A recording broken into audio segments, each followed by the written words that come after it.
Hello and welcome to JSB Talks Digital, the podcast for marketers, digital transformation champions, and those of you bringing your skills into the digital age.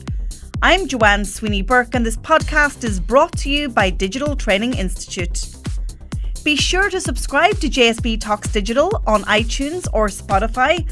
I promise you the 20 minutes you invest each week with me for absolutely free will take your digital and social media knowledge to new levels.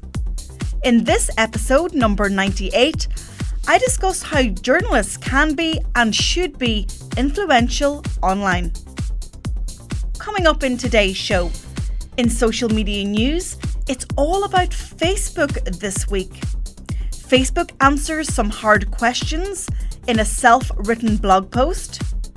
Facebook releases new best practices and updates on video and monetization, and Facebook limits GDPR reach outside the EU. I interviewed Doug Keating, Director of Murray Consultants, a Dublin-based PR agency, about the 4th annual Murray Twitter Index. In shoutouts, 3 digitally savvy journalists I follow with interest, Ask JSB, in JSB's column, From Broadcaster to Podcaster, My Storytelling Journey, and find out what social media tool saved my working week.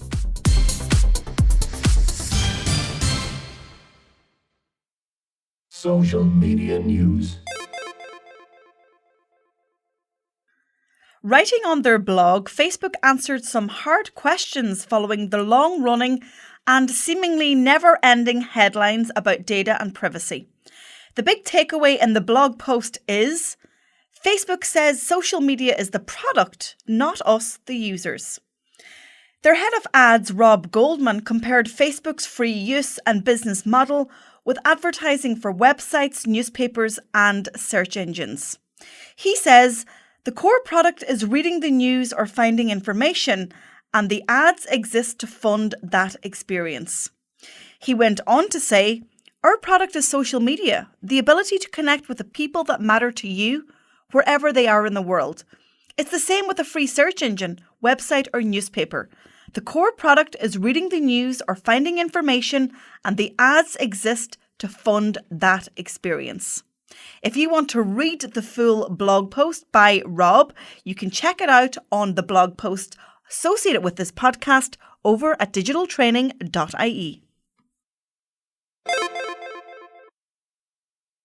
Facebook has released a new guide on video engagement best practice and monetization, and it's given us a couple of really interesting and useful steps. Number 1, they tell us, build audiences on Facebook surfaces where people seek out content. They want us to encourage audience engagement outside of newsfeed on surfaces that support repeat, loyal viewership, such as in Watch or on a page or in a group. They say that these places allow for audiences to meaningfully interact with each other to build community around your content. They then ask us to set and fulfill the creative expectations of the viewers by having a consistent voice and a format that drives repeat viewing and longer-term views. So this suggests perhaps episodic content. Thirdly, they advise us to have a publishing schedule because this encourages audiences to consistently return to watch the next episode. Consider this podcast, for example. JSB shows up on time, every Friday. And finally, Facebook is telling us to create an active experience around video. Source topics from audiences and engage with commentators to draw the audience closer to the content. If you want to read the full guide on video engagement and monetization, make sure you check out the blog post associated with the podcast over at digitaltraining.ie. With GDPR coming down the line, Facebook is reportedly looking to ensure that the EU law applies to European users only from May 25th. This takes 1.5 billion users in Australia, Africa, the Middle East and in Asia out of the GDPR loop. This has caused major consternation online, with some commentators asking if Facebook should have streamlined their approach to GDPR across the platform, especially in the wake of the recent Cambridge Analytica scandal. So the move means it reduces its liability for GDPR non-compliance. Interview. In this episode, I interview Doug Keating, director of Dublin-based PR consultancy firm Murray Consultants. Doug is a highly experienced communications specialist, formerly head of investor relations for Digicel, consultant with the UN and communications manager with Oxfam. He also had a successful business broadcast journalism career with RTE and Bloomberg News. Doug specialises in media relations, financial communications and presentation training. He's a core member of Murray's corporate and financial PR practice, supporting several of Ireland's leading PLCs. In this interview, Doug and I discussed the publication of the Murray Tweet Index, which ranked over 720 journalists across 6 parameters measuring popularity, quality of engagement and level of activity. JSB Talks Digital. Doug Keating, you are very welcome to JSB Talks Digital. Thank you so much for joining me. Thanks very much for having me. Delighted to be here. So obviously I've been reading the Murray Tweet Index all over the internet, and while I read the press release and the tweets and the articles, I wanted to speak to you directly. So tell us, what is the Murray Tweet Index? Well, it's in its 4th year, I'm amazed to say. We've been doing this now since 2014, and what it is an attempt, I guess, to look at which Irish journalists are the most influential on Twitter. What we've done this year, we've increased the number of journalists we look at. So now we looked at over 720 journalists across 6 different parameters, looking at, total level of popularity, quality of engagement, and I guess their level of activity on Twitter. And we can talk about those parameters in a bit more detail later, but we tried to sort of rank them across that and come up with a top 100, which we have and obviously published last week, and Matt Cooper was the number 1. So we look at the top 100, and then we also look across various different news categories. We look at the different media outlets in Ireland and how many people the different outlets have in the top 100, and we try and look at the movers, who's up and who's down. And I think one important point is, that top 100 journalists have now over 3 million followers. That's up 60% since last year. So these journalists, really do have a very big reach, and what they say is being put in front of a lot of people. And I guess that's why we think it's important to have a sense of who those journalists are that have that audience. And very interestingly, that combined reach may be more than their individual employing organisations themselves. I would say by some measure, if we look at newspaper circulation these days, there's very few papers with more than 100,000, perhaps max 200, 250,000 for the biggest selling.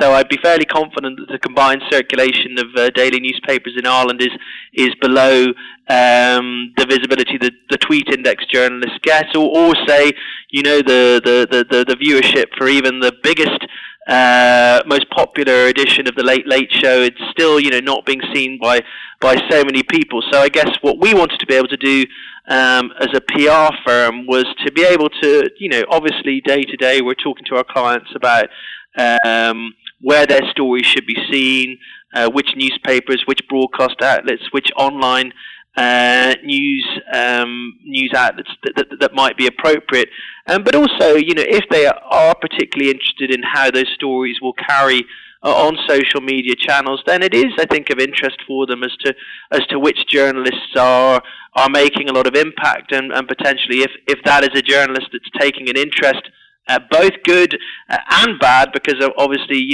we're not always in the PR business working with clients to publicize and have happy stories. Sometimes we're thinking about criticism or crisis situations. So to be able to give them a sense of which journalists might, if they take an interest in the story, might carry it furthest and widest. So I think you're doing a great service to the industry as a whole, and not just for your clients, but even for the citizen journalists who are going to Twitter for breaking news and to be kept up to date with what's happening and opinion. Yeah, well, I think any news junkie these days, Twitter is now, increasingly, I think, is our personal news feed, and it's where we're seeing stories break first. And one thing that I commented on recently in relation to Twitter, Twitter is a business and a company, and as a business, its share price is only up 8% since it launched or IPO'd a few years ago. So it's doing okay, but that's not stellar. And yet the number of followers that the 100 top journalists that we're seeing in the Murray Tweet Index have is up over 50% since 2014. So even if it's not flying as a business, Twitter is still hugely powerful as a communications channel. You're getting a lot of different competing voices and opinions. It's an extremely important source, we think, for both journalists and media organizations to flag their content and to, I guess, drag people in and signal it so that they can come and visit their websites and they drive that traffic. I think it's also has to be acknowledged that Twitter is also a challenge for those of us seeking news and truth, and we've seen this so-called fake news phenomenon. And in a way, one of the things someone said to me when I started being interested in the media and journalists, they said, pick a journalist you like, pick a journalist you trust, and follow their news, follow their stories in the paper. And I suppose in this day and age, we can also look at journalists we know and trust on Twitter who can help us, I guess, navigate what is, a barrage of information we face. And I think that these trusted journalists that we see who are influential on Twitter can play a role in helping us sort of sort the wheat from the chaff. And that's, I think, another reason why this list is useful. So when I saw your list and I read a little bit deeper into it, I was so relieved that this wasn't a list based on vanity metrics. The methodology is a little bit more complex. So let's talk a little bit more about who has influence and why, according to your approach. Yeah, so, I think let's first of all acknowledge that there is no perfect methodology, and one thing we felt was important was to lay it out there so that people would know how we did it. It wasn't a black box. You could try and replicate our results if you wanted to, and you should be able to, because what you do see is some lists of Twitter influencers are either, I think there's two things that sometimes happens. One is either they're just subjective. So, we could as a PR firm come out and say, we think these are the top 10 journalists, and that would be, I think, fairly meaningless. Doug Keating's opinion should be neither here nor there. We also just didn't want it to be simply, a list of who has the most followers. We wanted it to be a little bit more nuanced than that. Actually, the person with the most followers in our index is David McWilliams, who, with 233,000 followers, tops the poll. Now, certainly, David is still very high on the index. He's in the top 9. But because we look at some other factors we think are important, there are others who do higher. So as I said, there are really 3 areas in the methodology we tried to look at. One is, I guess, the absolute popularity, and that's measured by number of followers. Then we thought this was really important, the quality of engagement the user has with their followers, and we decided there were a couple of ways we could look at that. So we look at the number of retweets that their content has, the number of favorites it has, and we also looked at the percentage of their tweets that receive retweets and favorites. So those were 4 different measurements, and then the final one that we gathered was the level of activity on Twitter, which we looked at measured by tweets per day. So we have certain extremely prolific journalists like sports journalist Miguel Delaney, who was the top of that with 59. Now, admittedly, a lot of that would have been kind of retweets of other tweets, but very high a level of activity. And then so we had 6 different measures, and I guess there's a weighting for each different measurement, and we came out with a weighted average that ranks the top, and obviously gave us our top, which was Matt Cooper, obviously of Today FM. Apart from Matt topping your Twitter index list, were there any other interesting finds, any movers or shakers going up or down that you thought were surprising? Yeah, I mean, there was plenty of movement, I think, this year. We had 29 new entrants into the top 100, so there's certainly plenty of fresh blood. Now, part of that would be people who have surged up. So, for instance, Carl Kinsella, who works in Joe.ie, which is a channel that is growing in stature, rocketed 198 places. He was our biggest gainer.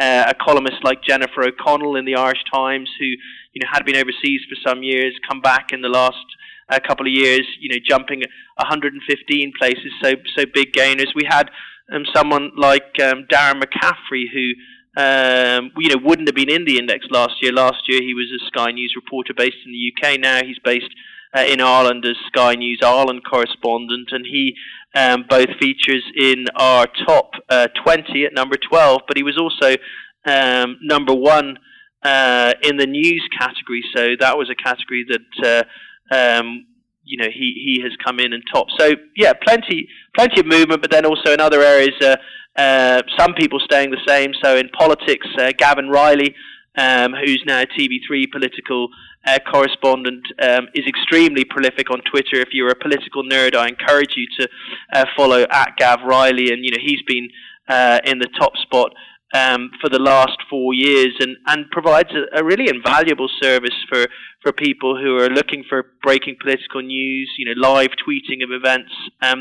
So there's been a lot going on. I don't know whether it'd be of interest just briefly maybe to look at the different media outlets and how they performed. So what we do here is we look at the number of journalists they have in the top 100. So the Irish Times was top at 18, RTE at 15, Independent News and Media at 14. So perhaps no surprise to see those three giants of the Irish media landscape in the top spots, but also very creditable performances from the likes of, the Sunday Business Post, which, may only have a circulation of, I think it's something like in the range of 40,000 now, but it is very influential, and 9 of its journalists would be in the top 100. News Talk with 5, and another, I suppose, and not new entrant in some ways, but the Sunday Times and the Times Irish edition. So the Sunday Times has been around for a lot in the Irish market, but the Times Irish edition now upping its game. So 4 journalists between those two outlets, and 2 of those actually being from the daily edition that is now, started as a digital-only edition now. There's a print copy out there, so definitely having more impact. Would you recommend journalists to become more active on Twitter? You don't have to have the top jobs, as we now see, to rank high on the Murray Twitter Index. And we can also see niche specialists like Adrian Veckler, and you mentioned David McWilliams featuring very highly. What do you think the benefits are for journalists to start managing their Twitter reputation and their profile a little bit closer? Well, I think it's sort of twofold. So I think from the individual journalist side, I do think it can be helpful in terms of building profile and credibility. So as I said, there's some younger journalists there. Gavin Riley's a good example, who have really made an impact and built their name on Twitter. And as they have built their profile, I think that has probably helped them with some of their news gathering and relationships with political contacts. So I think, it's a terrible thing to say, and journalists would probably hate me to say it, but that awful, building your brand on Twitter, I think, is perhaps part of what can help you as a journalist these days. Now, I would be very clear to say that, just because you're high up in the Murray Tweet Index is not a measure of, being a good journalist. There are lots of good journalists who aren't on Twitter. But I do think it's something that, if I was an employer or a newspaper or radio station and I was taking someone on and I saw that they had, 100,000 followers on Twitter and were popular, engaged, I think, other things being equal against another candidate, it might be something I take into account.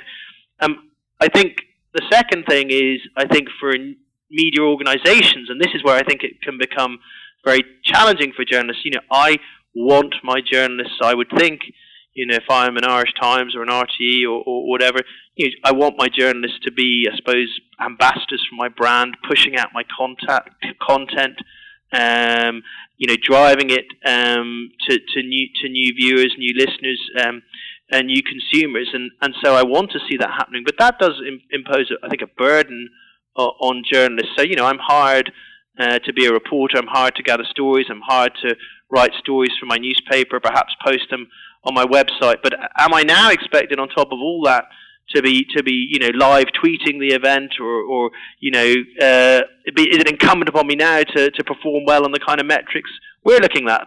I think it is extremely difficult, and journalists are terribly busy these days, and there's a lot of pressures on them.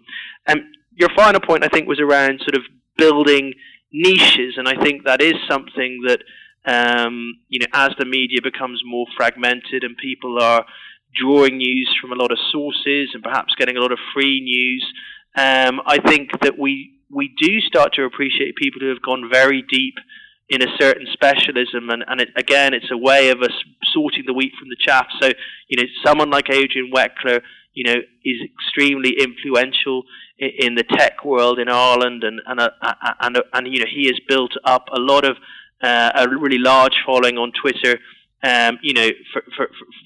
for his area. But it's not just technology. We have Suzanne Campbell, who's does agriculture and farming programs, topping that area. We have Ken Sweeney at The Sun in terms of entertainment, celeb and gossip. We have in the crime area someone like Michael O'Toole from The Star, at Mick the Hack. So in every area, these people are building up their personal profile, also helping their media organization.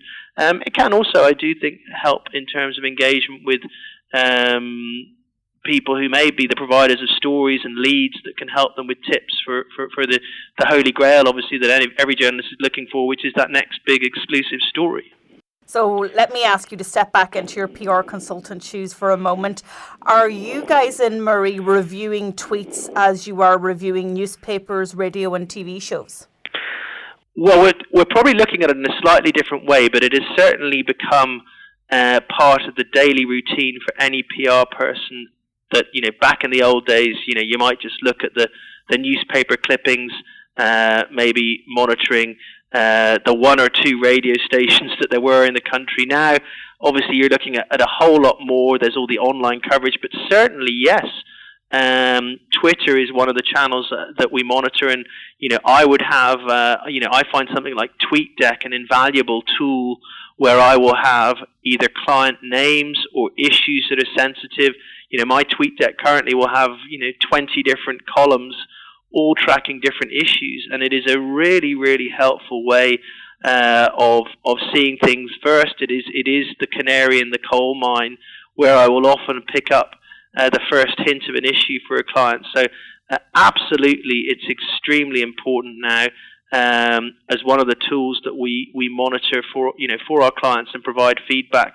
Obviously, the other social media channels can be important too, whether it's it can be a Facebook, it can be a discussion on LinkedIn, on a thread, but I think Twitter is still probably, for pure news, the most powerful and most important to keep an eye on. And I guess that the flurry of activity you will see, particularly when we are navigating a client in a kind of crisis situation, is particularly one where we can add value, and there's a lot you can learn from tracking and looking at what the movement and direction of the story on Twitter is.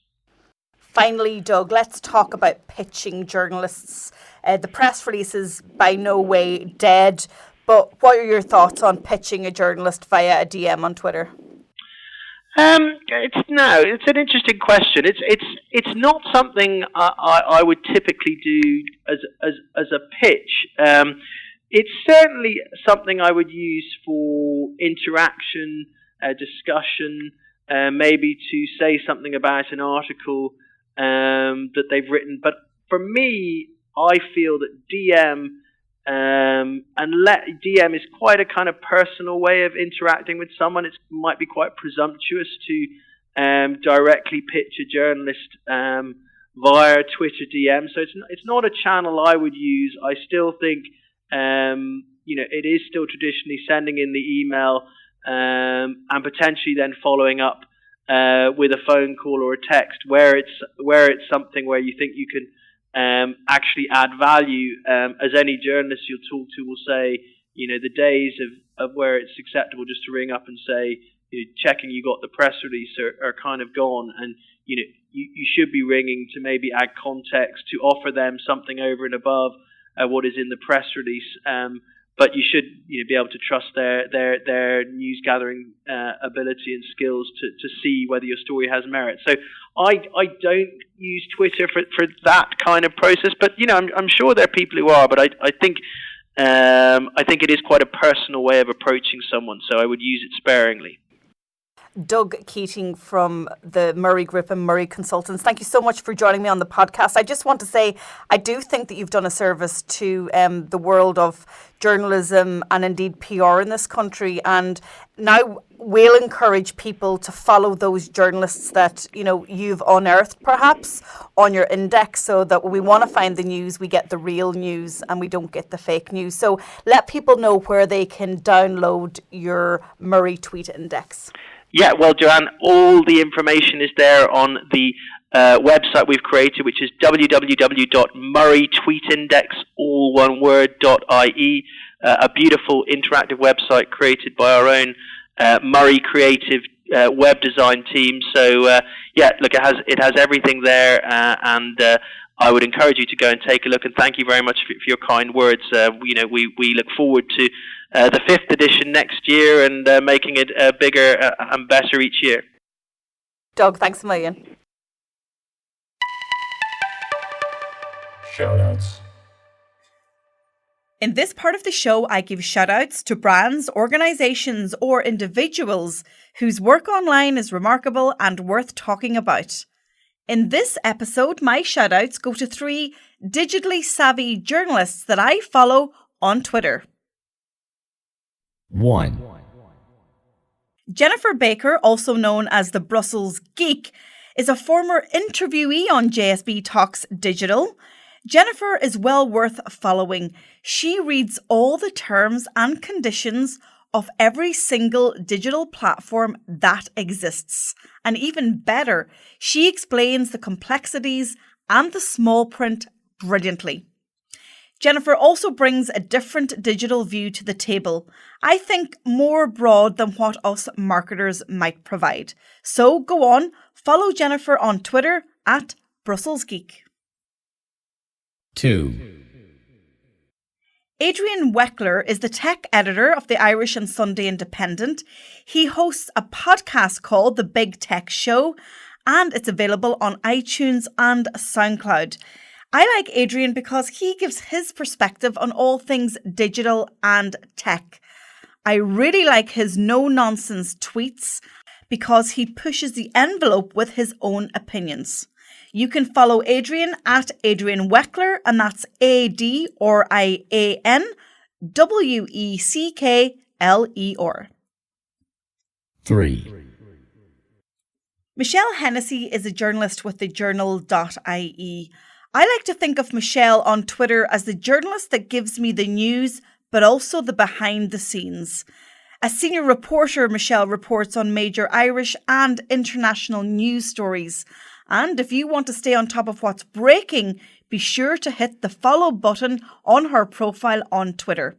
So you can follow her at Michelle H. Tweet. If you want to find more journalists on Twitter, then I'm giving you an extra tip this week. Use the tool FollowerWonk. FollowerWonk was also the social media tool that saved my working week in episode number 55 of JSB Talks Digital, Measuring Metrics That Matter. Ask JSB. In this week's Ask JSB, my question comes from Deirdre Sullivan from Kay's Flower School in Dublin. Hi Joanne, it's Deirdre here from Kay's Flower School in Dublin. I'm really interested to know regarding journalists and journalist lists and PRs as regards GDPR. If we have a journalist list, can we still email them even though they haven't opted in as such? Just curious about this one. Hopefully you can answer for me. Thanks a million. Bye. Great question, Deirdre. I've been having this conversation with my PR colleagues recently, and the general consensus is that media lists may fall into the bracket of legitimate interests, where we process journalists' personal data because it's central to what we do as a PR agency or as an in-house PR team. However, a note of caution, many small businesses who manage their own PR will have lists, so you need to decide whether the data falls into any of the legal obligations. So, is it legal obligation condition? Is it public interest? Or is it legitimate interests of the data controller condition? What I would do is I would actually reconnect with the list that you have, explain that you're reconnecting because of GDPR, and ask them for their explicit consent. After all, journalists are in the business of accepting and receiving potential news stories, so they need sources. So your next steps are dust down your media list, review how you got the consent. If you didn't get the consent in a long time, reach out to the journalists and ask them explicitly for it and to have their email address on file. And of course, don't forget you can still follow and engage with journalists on Twitter. If you have a burning social media or digital marketing question, simply click on digitaltraininginstitute.ie/askjsb and leave me a voicemail. And of course, you can always get in touch via social to pose your question. JSB's column. In today's JSB's column, I'm sharing my from broadcast to podcast journalism story. The reason I'm sharing my storytelling evolution tale is because I think it illustrates quite perfectly how my journalism skills have evolved and have been the cornerstone of my career success. It also highlights, in my view, why journalists should be building their own influence online. Let me take you back to the year 2000, where I started right here in NUI Galway, where I am right now recording this podcast, and I was training to be a broadcast journalist. I always wanted to tell stories professionally, and so I went on my path to become a broadcast journalist, and that I did for 3 years. However, I left the career of journalism after my first job in Highland Radio in Donegal. The reason I left it, I suppose, is because I wanted to do more. I was ambitious. I was hungry to learn more. And because at that stage, Sophie was only 6 years old, I really didn't have the opportunity to advance my journalism career by leaving Donegal and going to Dublin. It just wasn't a feasible option for me at that time. However, let me tell you a story about going for the job in Letterkenny Chamber of Commerce. It was down to the last two, and the president subsequently told me the story, so this is why I know. It was down to the last two, so you had Joanne, who had a degree in English, sociology and politics, and also a postgrad in broadcast journalism and PR. We had the person who was then competing against me with an MBA, like a master's in business administration, and this is for a business administration role. Well, as it turns out, JSB, well, I was JS at that stage, got the job. The president later told me that I had interviewed him on Highland Radio the week previous, and I interviewed him at 25 minutes past 5, 5 minutes before I went live on air. And he said I made him sound amazing. And I guess he was taken with my communication skills. So there you go. The guy with the MBA didn't get the job and Joanne got the job. And you know what? I have harnessed and leveraged those journalism and communication skills every single day of my career since, and that's a whole 18 years. When I combine journalism and storytelling and communications with digital marketing, they're an absolutely perfect mix.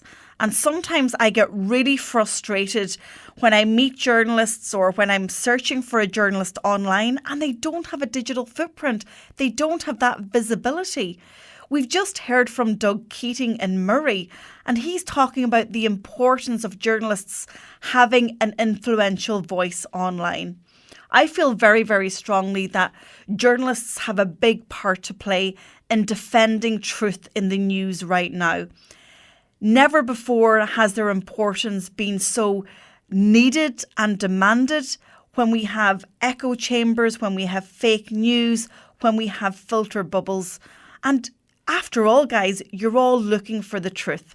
So I'm appealing to the journalists out there, those of you that are really focused on finding hard news, reporting news in the public interest and breaking stories. Start to build your digital footprint.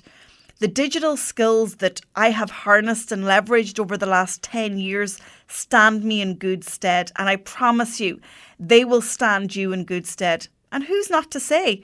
You might be like JSB. You might be the broadcaster that turns into the podcaster. And on that note of being a podcaster, I'm just 2 shows away from reaching my 100 show milestone. And that's pretty amazing. I left journalism before I had an opportunity to have my own show. I've always wanted to have my own radio show. And guess what? I made my own dream come true. So every week I sit in here with Owen in Flirt FM in the studios of NUI Galway, and the broadcaster turned podcaster is still telling stories. So if you're a journalist and you want to improve your digital footprint, then get in touch with JSB. Drop me an email or send me a tweet, and you can find me at joanne@digitaltraining.ie. Social media tool of the week. The social media tool that saved my working week this week is WiseStamp. WiseStamp is a creative email signature tool. WiseStamp's users say the tool helps strengthen their brand, get more leads, engage recipients on social, and highlights their portfolio to get their brand out there. WiseStamp is owned by Wise Brand, the all-in-one platform that helps you turn what they say is your passion into your profession. WiseBrand lets you build your business presence in less than an hour with tools such as professional email signatures, business pages, business listings, business cards, merchandising, and analytics. So the first step that you can take is to create your new email signature at wisestamp.com.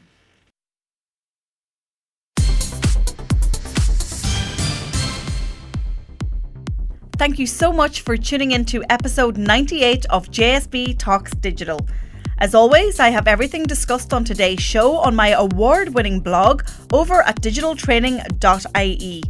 And if you haven't already, I'd really love you to subscribe to the podcast. You'll find JSB Talks Digital on iTunes or Spotify and get the notifications every Friday.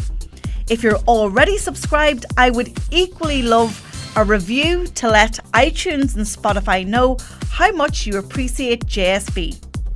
If you have a question or a topic for the show that you'd love me to cover, then please get in touch. Send me a tweet to a Tweets by JSB, jump over to our Facebook page, Digital Training Institute, and leave a comment. You can also snap me to JSB Snaps, and I'm on Instagram as JSB Grams. I am Joanne Sweeney Burke. This is JSB Talks Digital.